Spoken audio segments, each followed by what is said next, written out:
All right, welcome back to the Action Sport, where football action takes place, talking about locker room, and it promises to be another exciting edition of the show this afternoon. And I'm Jerry Arpelia reporting for football duties. And of course, joining me in the studio is the knowledgeable James, and it promises to be exciting on the show this evening. James, it's great to have you on locker room. Yeah, a very good evening to you. I'm Jerry, and to all our viewers. It's so nice to be here to talk. A beautiful day to talk football again.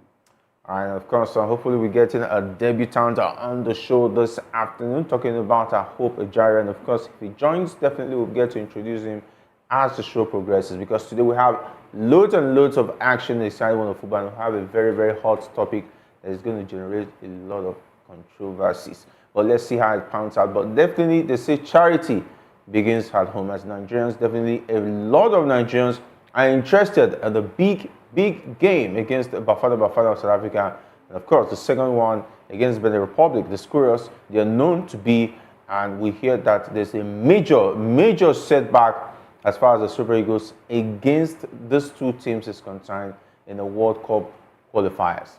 All right, we hear that Napoli forward Victor Osimhen will be absent from Nigeria's forthcoming 2026 FIFA World Cup qualifiers, and the head coach Finidi George has already extended an invitation to Rangers defender, talking about Kenneth Igbuke, as his replacement. Now, the African Player of the Year Victor Osimhen is injured and out for 4 weeks.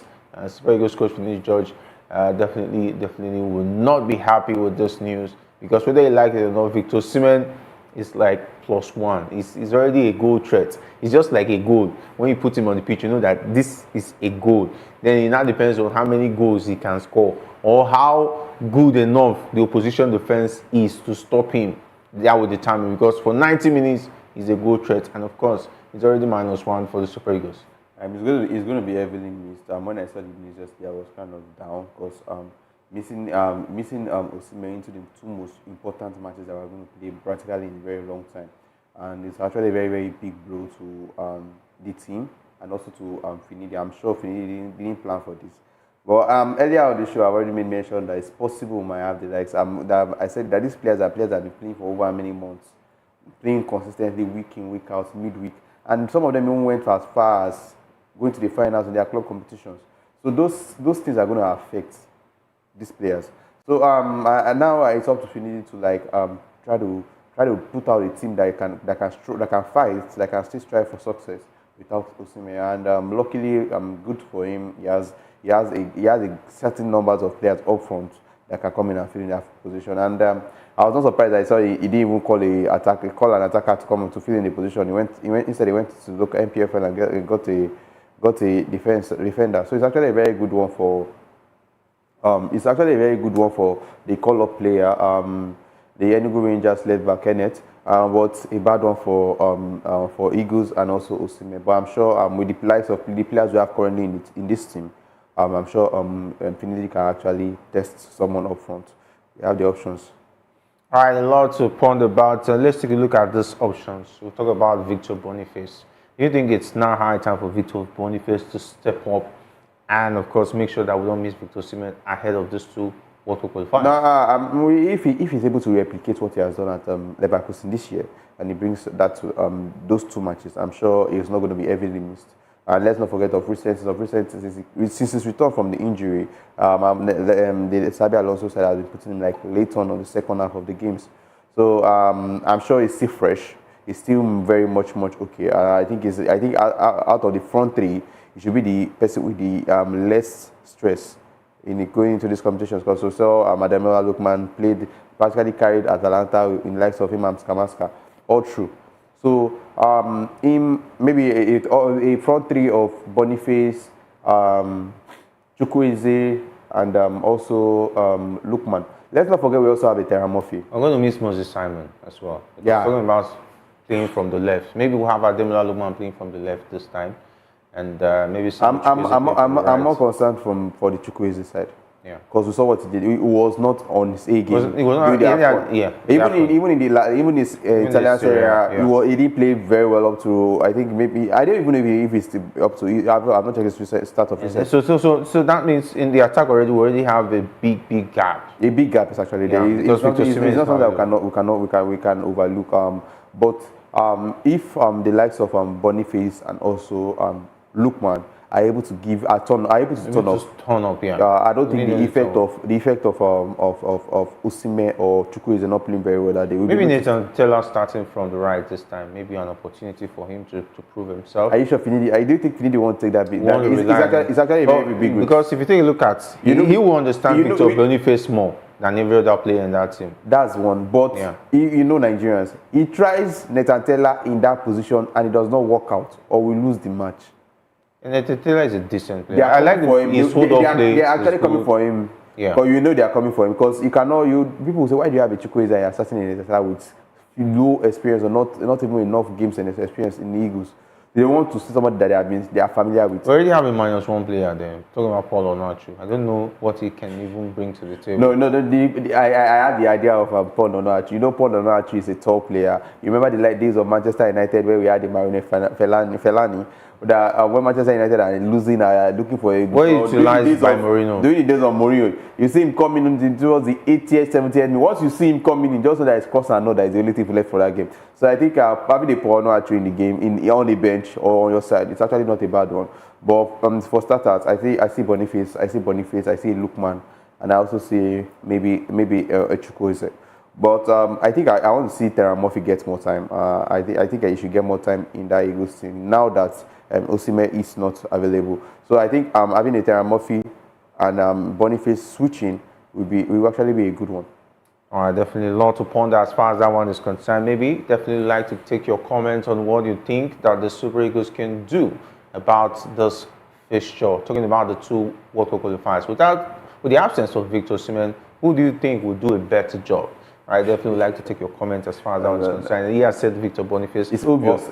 Maybe Finidi might want to try something different. But when you come about the numbers that were produced in the last what about Terran Murphy? Can't Terran Murphy? How many goals did he score?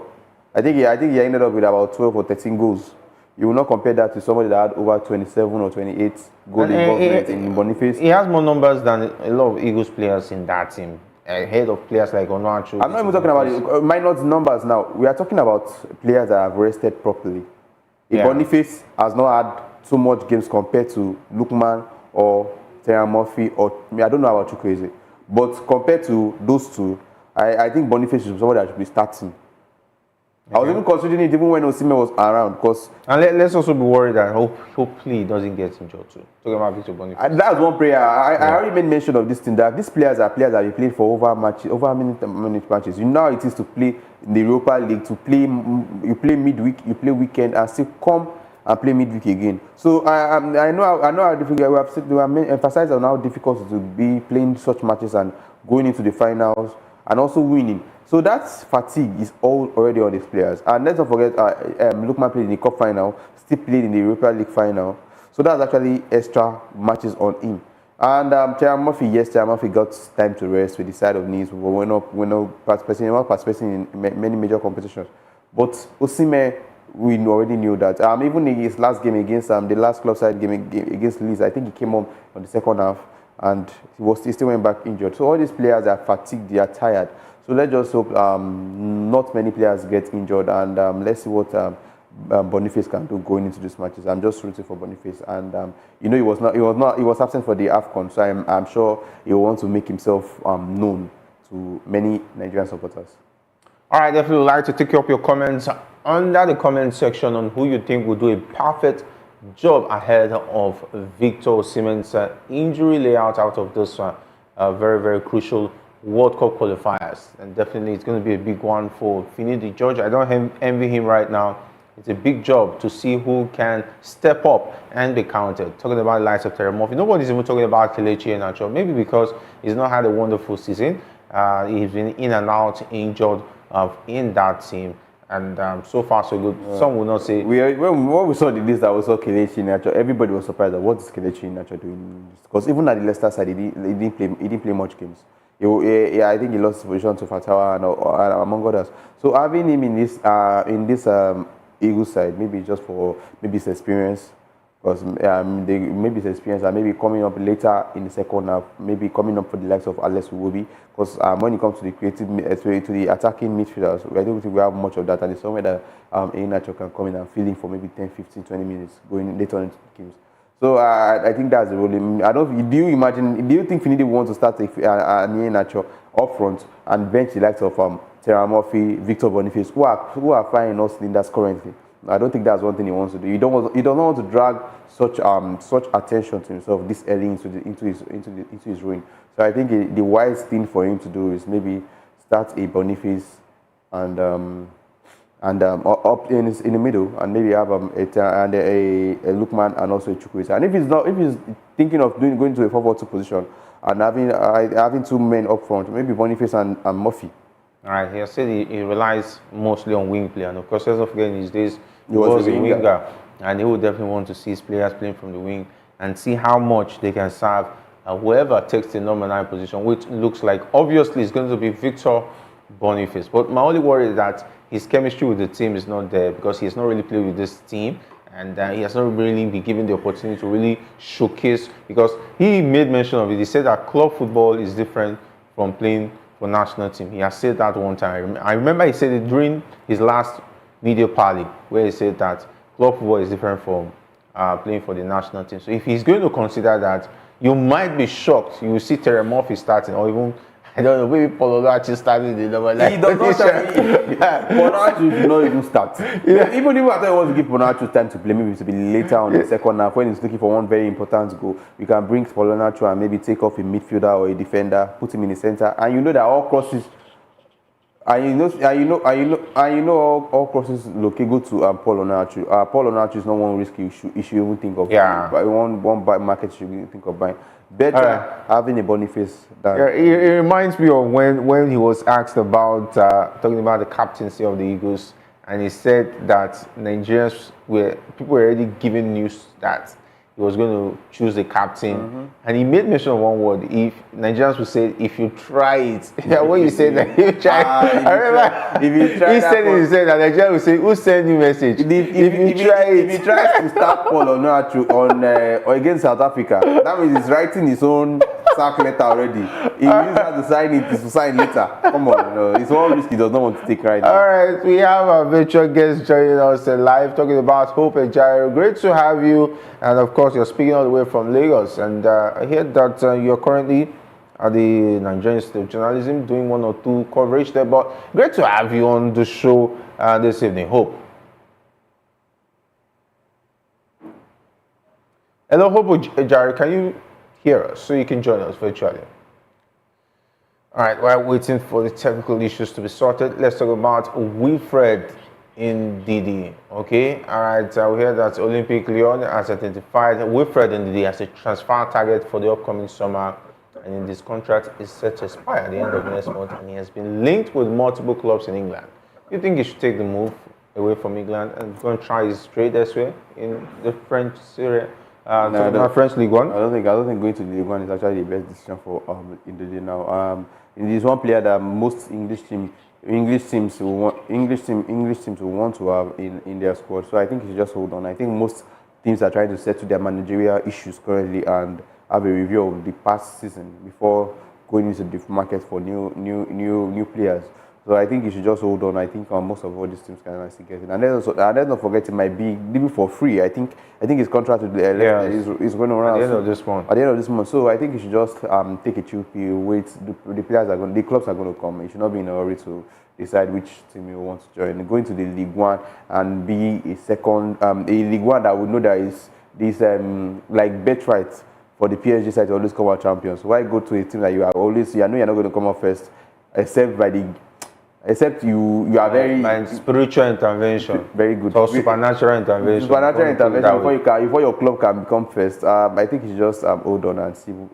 He should wait for more offers. Do you think he's going to have a big club side in England, for instance, that can challenge for titles? I know he's aiming for a top 6 side, but I think that might not be possible. But having an Aston Villa side where people get to watch you more, people get to see what you do more than the League And One they're playing side. the Champions League next season too. And yes, and Aston Villa is playing in the Champions League next season. And let's not forget the Aston Villa midfield. The most important player is Douglas Luiz.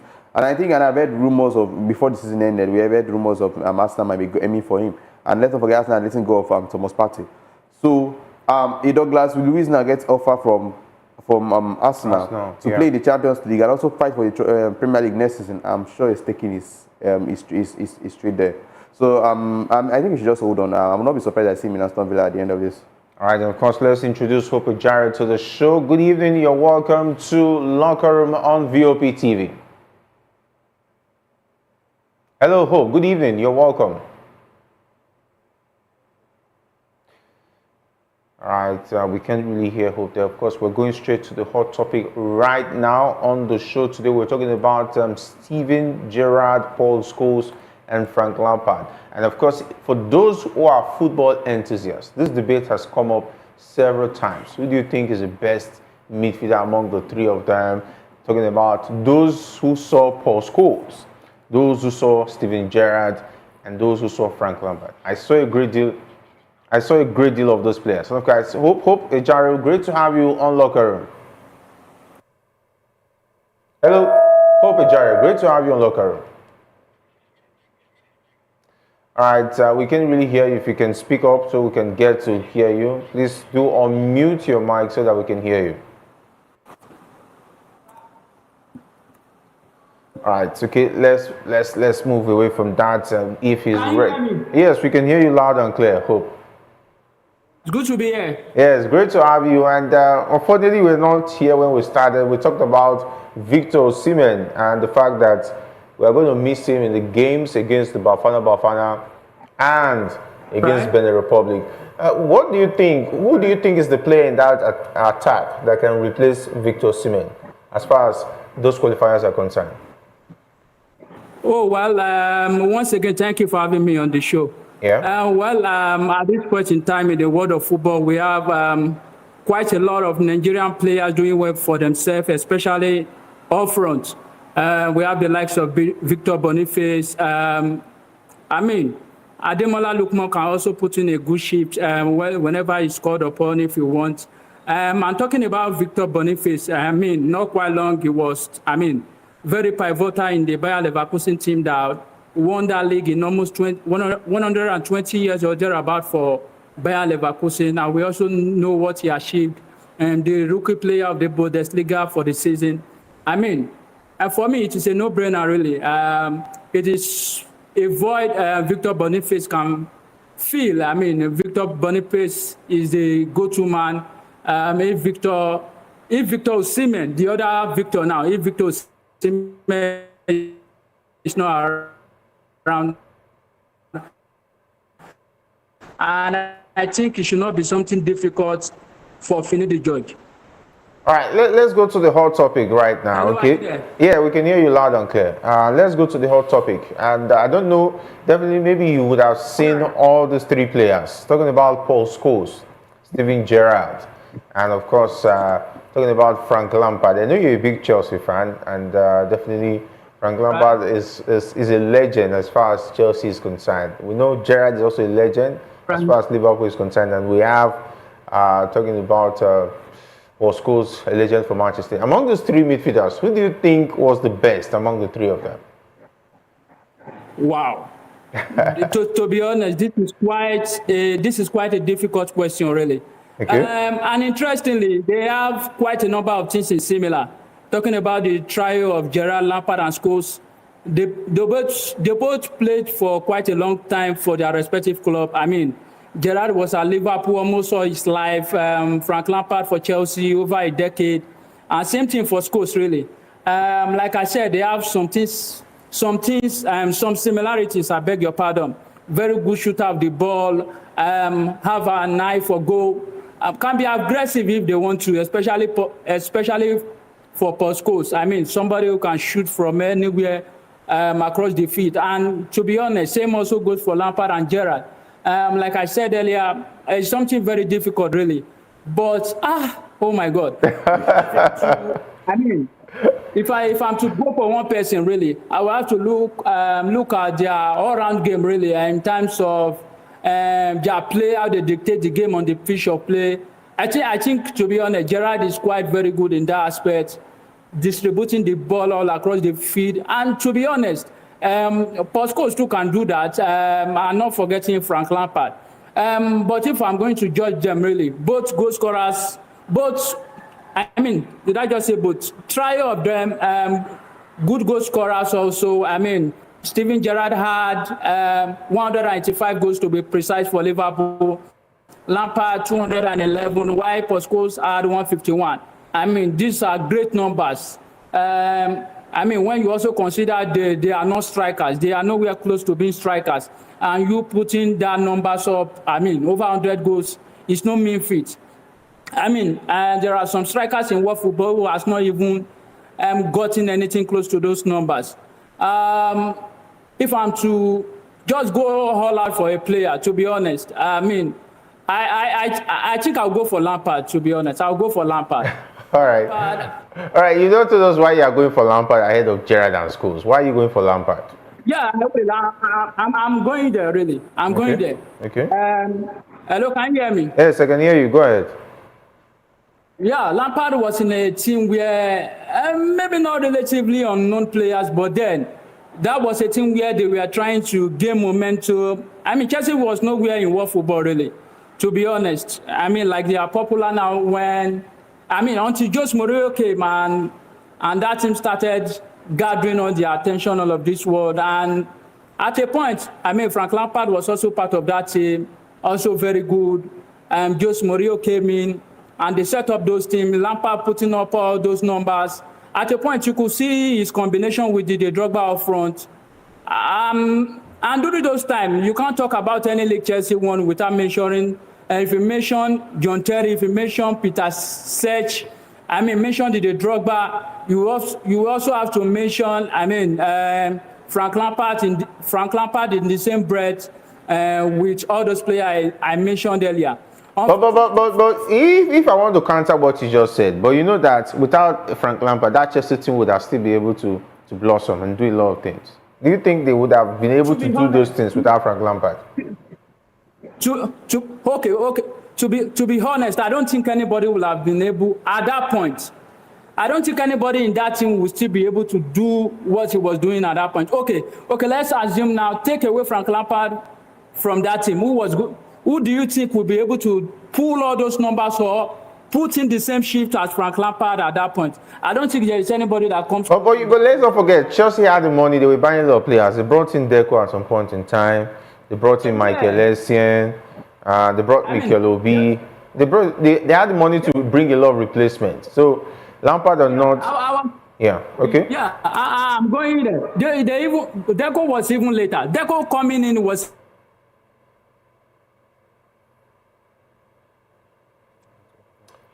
All right. Okay.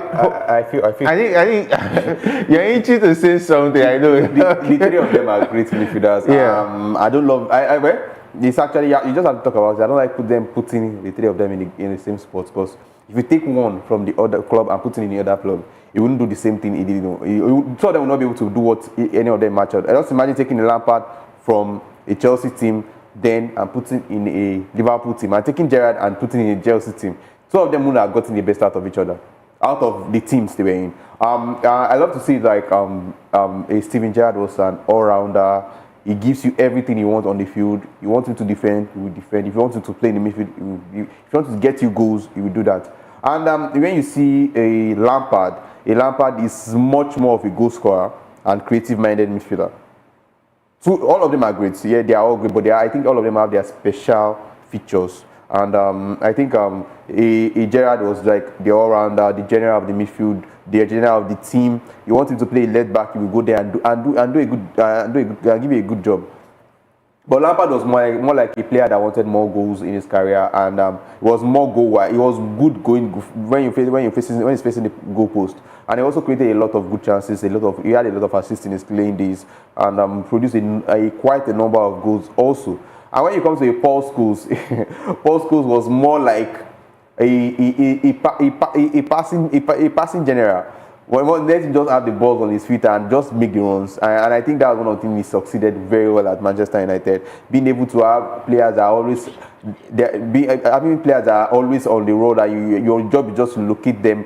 I just having the just imagine having the like time so during the early 2000s when he had Beckham up front. Just get the ball and try to locate somebody as good as Beckham. Beckham left, so they got him somebody like Ronaldo and also Giggs. You just stay in the midfield and you are locating this pool from wherever you are. I think all of them are very good midfielders, and I don't think anyone is better than each other. But I just think everybody has what he is good at. I feel that, and I understand that. I don't like the fact that when Rooney was put in the spot, and I actually understand this point where he said Steven Gerrard was much a better player than why he chose Steven Gerrard over the others. Because Steven Gerrard is someone that can play anywhere on the football pitch. And will give you his 100%. So for you, who's your best among the three? I will choose my legend. Paul Scholes. You want to start with Paul Scholes? I'll start with Paul Scholes. All right. Definitely, everybody's itching towards who they feel should be the best player. But one man, talking about who has played with all of those players, all three of them, at the national team level and one at the club level. Talking about Wayne Rooney. He's a Manchester United legend. He played with Paul Scholes with the Manchester United team. He played with Frank Lampard, Paul Scholes, and of course Steven Gerrard at the national team. He played in the Premier League. He's also a Hall of Famer in the Premier League, and he said that these three players are exceptional. But if you want to take a look at the all-round midfielder, he said that Steven Gerrard is the best all-round midfielder he has seen. He said he can defend, he can attack, he can score goals, he can score free kicks, he can do a whole lot that every player among those three players cannot do. And of course, you want to agree with Wayne Rooney, definitely would like to take up your comments under the comment section and tell us what you think. Do you agree with Rooney that Steven Gerrard among all of these three is the best all-round player? But he said no disrespect. Paul Scholes, a great player. Frank Lampard, a great player. But when you talk about the all-round midfielder, you have to give it to Steven Gerrard. Talking about Steven Gerrard, if you had put him in that, talking about in the Manchester United side, with all those great players, he wouldn't have to work a lot. He would have did his business and got the goals, got the free kick, collect a lot of trophies and so on. I don't think he would have been as impactful as he was at Liverpool, at Manchester United. He would have been impactful, but not as much as giving all the responsibility on him. I feel if Steven Gerrard he broke into a Manchester United team the way he broke into Liverpool, I think they would have seen him as a regular player. They would have seen as a regular player like others. They would have mentioning Rooney and others. But now what he did at Liverpool, there's no how you call top two greats of Liverpool and his name will not be in that conversation. But when it comes to Manchester United, if it was in that Manchester United, he would have been calling names, because they would have seen like a normal midfielder. What made Paul Scholes stand out all through his career was the passes he was making and the amount of goals he was scoring from outside the box. And Gerrard was also doing that. And Gerrard was actually doing that at Liverpool. So I think if Gerrard would have been that Manchester United team, then they would have seemed like a regular football player.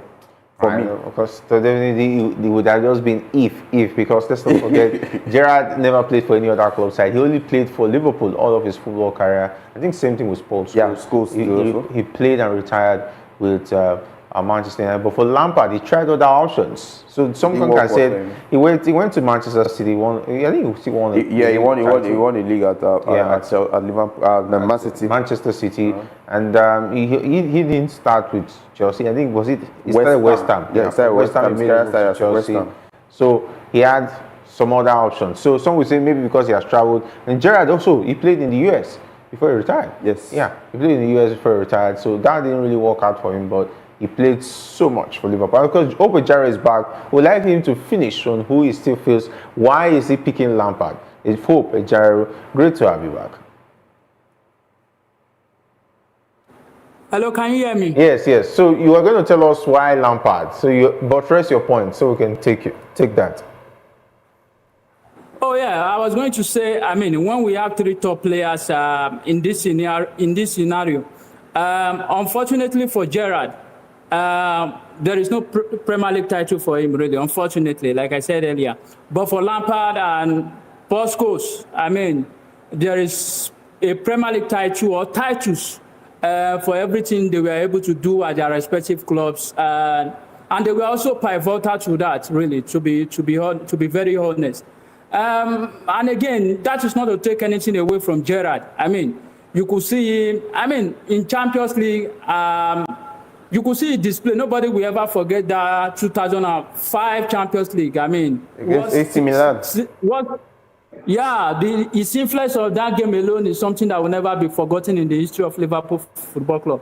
I mean, not so many people can pull that off, especially as a leader, when in some cases they will have been under immense pressure. But you could see his leadership skills on display. I mean, what do we know? Liverpool came back into that game and they won. I mean, like I was trying to also say the other time, it's something very difficult, to be honest. This is something that we have a divided opinion, and everyone will be able to make a case for each of the player. But for me, really, I honestly think that Lampard was in a team that was trying to be, should I say, established. And to be honest, to make a case for Scholes, I mean, Scholes was also in a team where there were also other very great players. There was Ryan Giggs, Rooney, and for you to still be able to pull all those numbers, even as a midfielder, when you have other great players in the teams, show something extraordinary. It's not something very easy for you to still be doing all that, even as a midfielder, while you have other typical goal scorers up front. Don't forget, at a point, there was also Cristiano Ronaldo and all of those players.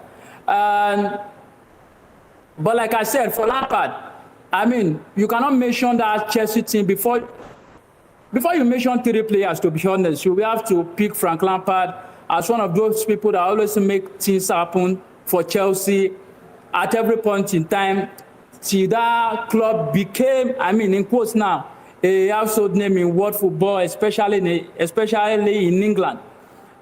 So for me, really, not because Frank Lampard is outrightly a better player than Steven Gerrard and Scholes per se, really, but then again, like I was trying to say the other time, when it comes to this point, we have to look for a way to just, I mean, balance things up.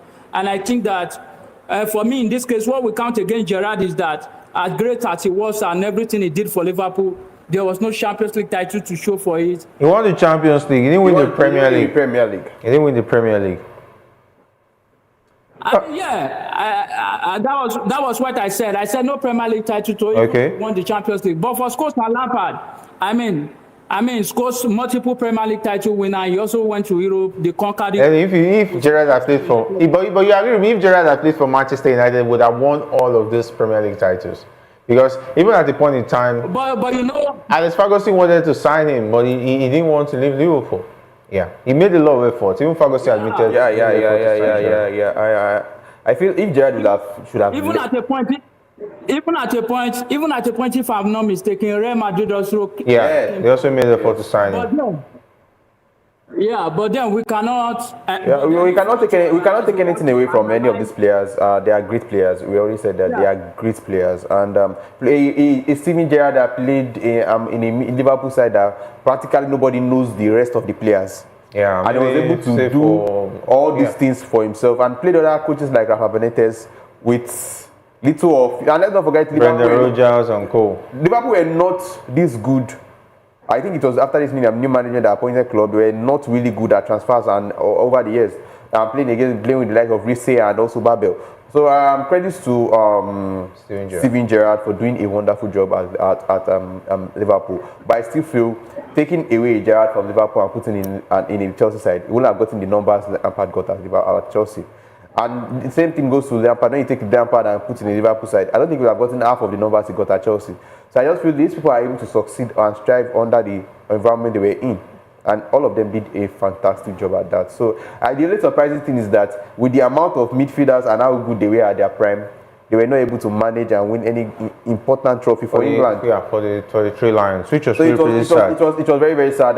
Just imagine having a midfield of Scholes, Gerrard and Lampard, and they could manage three of them properly. and they'll get results. So it's not surprising that they were not. I remember the France '98 World Cup. Everybody was rooting for England. Yeah. Until they got beaten by Argentina. We are still rooting for. They still rooted for them in the last Euros, thinking that they had the best team in the competition, and they got to it. They tried. They even got to the final before losing to Italy. But I feel England, the three players did very well. They had a wonderful career, and thank God they have trophies to show for it. Not just every one of them had trophies that they had a wonderful career, and that's just what they have to do. I will not forget the sleep.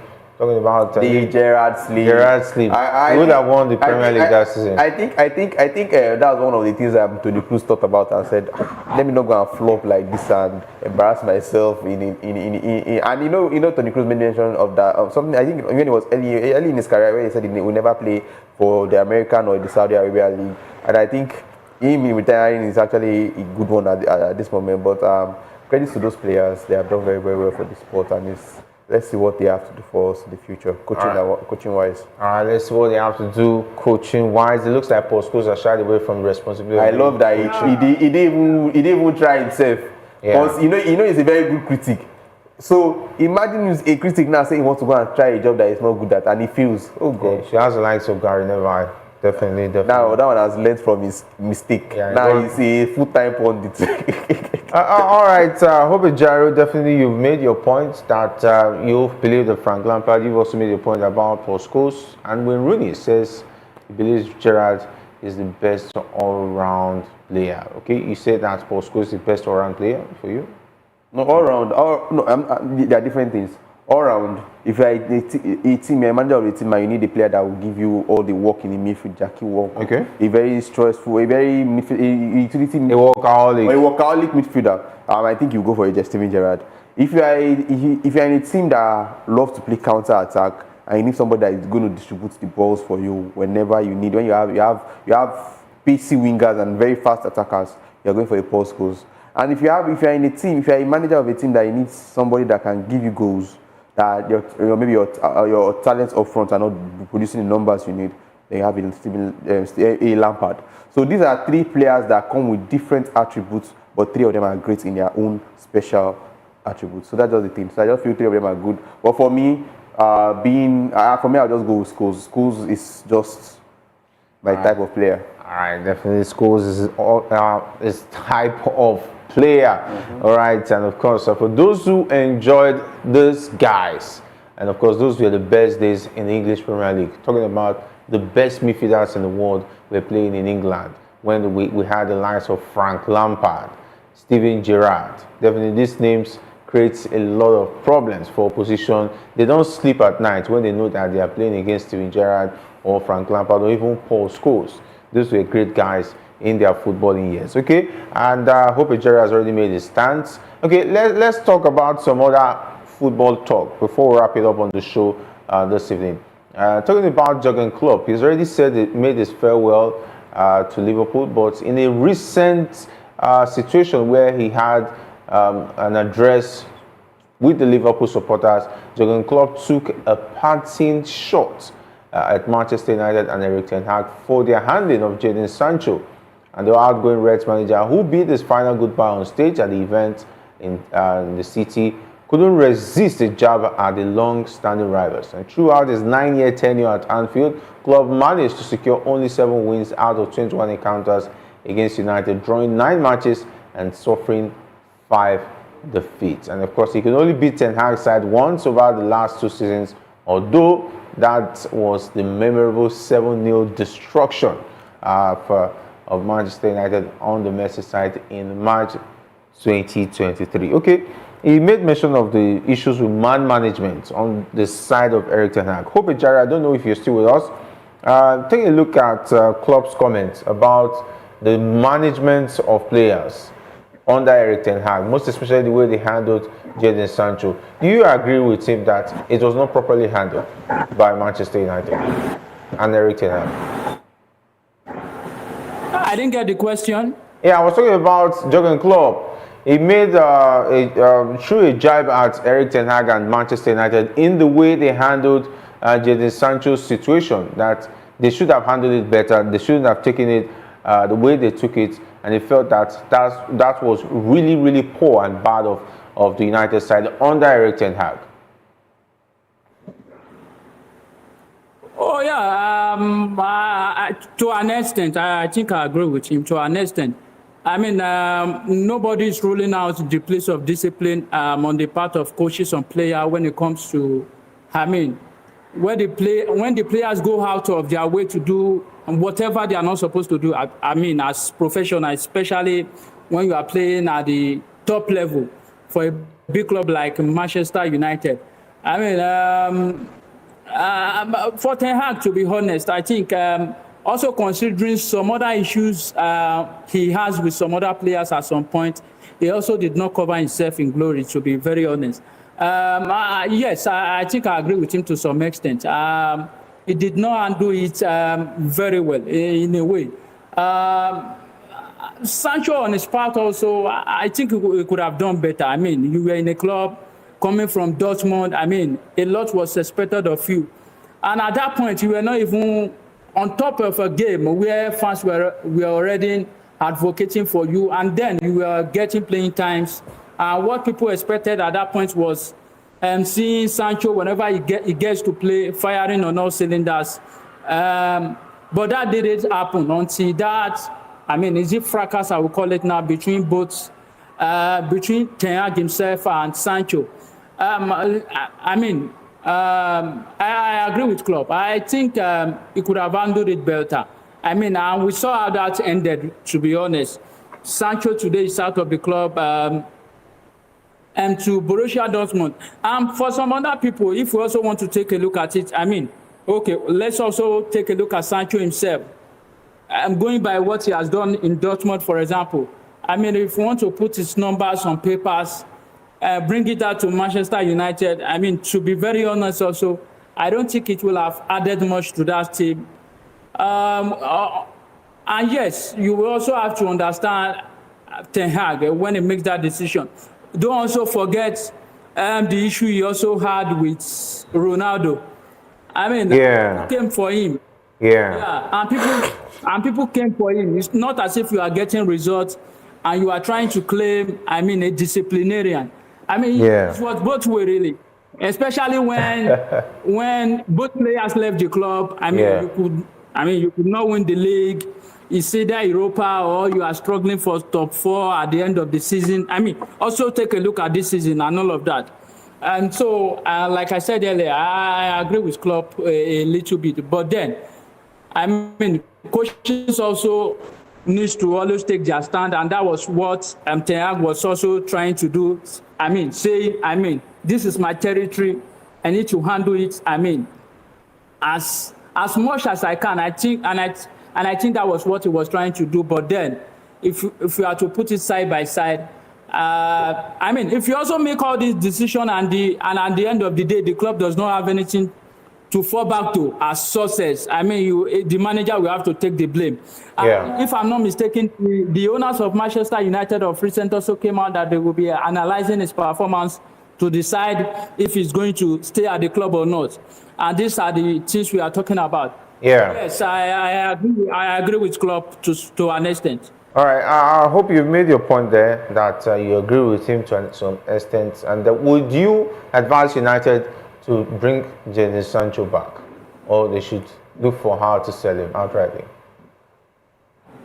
To be honest, it depends. It depends. So I see it as a 50-50 thing. If Ten Hag will remain as the manager, I think it will not be. Let me say, it will not be a good business for United, really. Yeah. I know both are professionals. I mean, they also have people who is going to sack these people. He is going to sack these people up. I mean, Manchester United is a big club. They need. I mean, I believe they have that in their club. But then again, right. I mean, sometimes human beings and ego. I mean, at a point, ego. I just believe ego are setting in between parties. Talking about Ten Hag and Sancho, Okay. I believe ego are setting. And for me, I do not even believe Sancho will be coming back to that club if Ten Hag will still remain as the manager. That is just what I feel. So that's just the way I see it. If Ten Hag remains at the club, I think Sancho should not come back. All right, okay. The time not really our friend. Do you agree with Jurgen Klopp? I don't agree with Jurgen Klopp. I think the blame goes to both the player and the coach. Okay. Yes, the way Ten Hag handled the issue was not good enough. But I think you coming out to call your manager out, no matter who you are.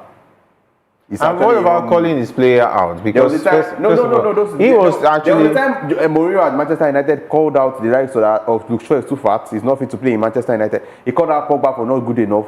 These players were quiet and they still played in. That season till. Was he not right about them? Was Mourinho wrong? So okay, now I should go out and call you that. Was Mourinho wrong? That's Mourinho for you. That's Mourinho. That's what Mourinho stands for. Don't say that. He says it way. He said Luke Shaw was too fat. He said what they call it, Pogba was not good enough or something, stuff like that. I know he called out. He was more interested in hairstyle. It was not just those two. I think he called about 3-4 Manchester United players, and he was the manager of the coach of the team that time.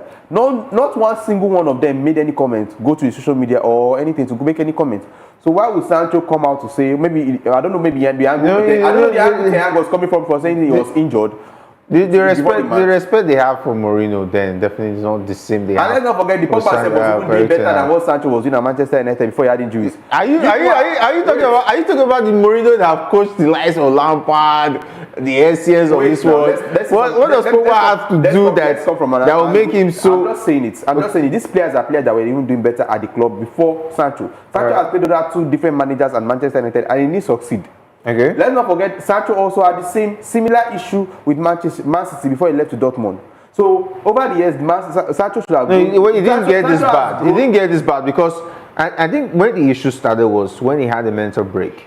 And he was having some personal issues he was dealing with. He took a break from the team, and Ten Hag knew. Ten Hag shouldn't have let that out. He was expecting that a personal thing. It's a Manchester United team that has been having leaks over the years. Yeah, so they didn't handle it well. I'm sure you guys see Ten Hag admitted it on the press conference that he's been having a mental breakdown and so on and so forth. He expected that the coach should respect it and try as much to manage the whole information. That was when their problem started.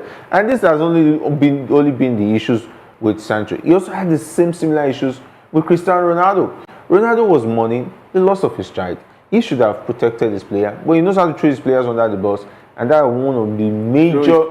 History will not forget Eric Ten Hag. Forgive him. Throw his players under the bus. But at this point, I don't feel, even if Ten Hag is not the coach of Manchester United, he's such an arrogant player who has not performed in over 2-3 years in the Premier League. What about Sancho? I'm talking about Sancho. Cristiano Ronaldo. What about Cristiano Ronaldo is different. You don't why did they treat the game like that? Was poorly handled. So yes, I for the Ronaldo I have nothing to say about. But for Sancho, who has not achieved anything in his career.